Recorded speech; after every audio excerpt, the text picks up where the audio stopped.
Hi guys, I'm Reveena and welcome to my kitchen. Today we're going to be making a chocolate raspberry tart.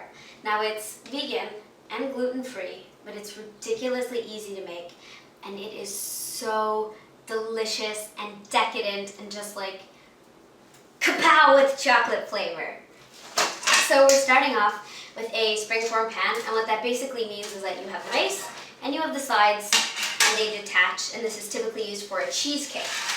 So I'm taking a piece of parchment paper and just putting it onto the base and then put the top on it and just click it in. So we can set that to the side now and work on our crust, which is 2 ingredients and like so easy it's ridiculous. 2 cups of walnuts into the food processor, and then over that 2 tablespoons of maple syrup, just to sweeten it up a little bit and to help the walnuts bind together. So we're going to process this until it's sticky and the walnuts are in small bits. And then I'm going to take it and press it into the bottom of my springform pan, which is now lined with parchment. Now it's time to work on our filling, which is almost as easy as the crust. So I have a whole bunch of raspberries, which I'm putting into a pot. And what you're basically looking for is the amount of raspberries to be like twice the amount of coconut milk or coconut cream. If you wanted to, you can use frozen blueberries, you can use frozen mixed berries. I wouldn't recommend doing just strawberries, but you can definitely use them in conjunction, or is it in conjecture? In combination with another berry. So now what I'm going to add is 2 tablespoons of maple syrup, 8 ounces of dark chocolate, and a pinch of fleur de sel, which is a fancy French sea salt, which has a mild floral flavor, so it's not as harsh as regular table salt. But if you only have that, just add in a small pinch.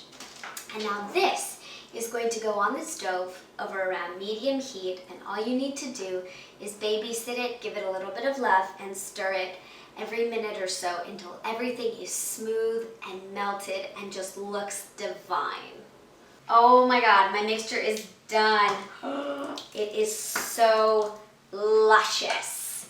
And now we literally just pour it into our tart shell, and then this is gonna go into the freezer to sit for 2 to 3 hours, just until it is hard. Now, if you're going to be serving it right away, you want it to set in the freezer until it's like mostly hard, but not rock solid, because, you know, since there's so much dark chocolate in this, it will basically like freeze completely, which is fine. But then what you want to do, if you're not going to be like serving it straight out of the freezer, is you want to take it and let it sit in the fridge or on the counter until it sort of thaws enough that it has a mousse-like consistency and that you can cut slices out of it. But what we're going to be doing today is just letting it set in the freezer like just enough until it is ready to dive into. So I'll see you when it's done, and then we'll top it and it's going to be spectacular. My tart is looking perfect, and the way that you can tell is that it's solid, like it doesn't shake around, but you can easily take a knife and run it around the side of the tart. This is very important to do, because if you don't and you just go straight to open the pan, your tart will crack, which I knew, and yet I still did a little bit, so my tart has a little bit of a crack in it, but it's fine. We're gonna cover it with raspberries. Everybody makes mistakes! So, just open it up, and then all we're going to do is transfer this onto a cake platter. And now I'm just placing raspberries along the side, because everything looks better when it's decorated.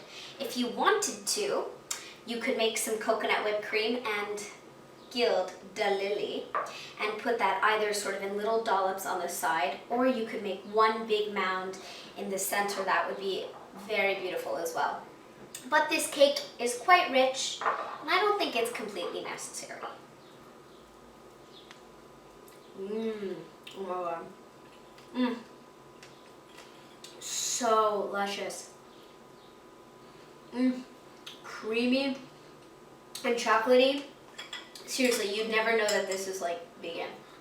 Not to say that vegan baking is bad, but that it does have a, you know, reputation for having sort of like a certain type of recipes. And this, I have to say, does not fit this stereotype.